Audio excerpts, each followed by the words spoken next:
तुम्ही म्हणा, महाराष्ट्रीयन पदार्थांमध्येही उपीट हे नाश्त्यासाठी बनवतात आणि साऊथ इंडियन पद्धतीनेही उपीट बनतात. तर आपल्याला हे बघायचं आहे की हे जे उपीट आहे हे कुठल्या पद्धतीने बनलं आहे. जर हे साऊथ इंडियन असेल तर त्याच्यात उडदाची डाळ असते.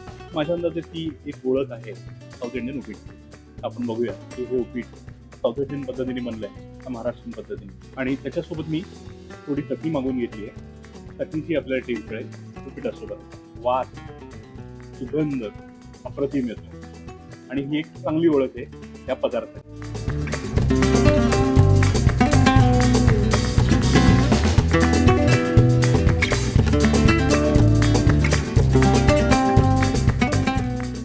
वा, जनरली मला उपीटामध्ये ना हलकीची साखर जी आहे ती आवडते. ती याच्यात नाही आहे, तरीही या उपीटाची चव इतकी सुंदर आहे, खूप मस्त असं हे पीठ आहे.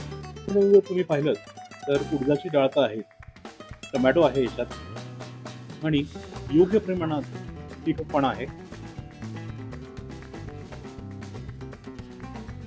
हे बघा, ही उडदाची डाळ आहे छानपैकी.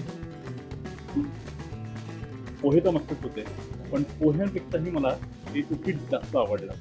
खूप मस्त असं हे उपीट आहे आणि खूप आनंद येतो मला हे उपीट खाताना. मस्त चव, मस्त दिवसाची सुरुवात.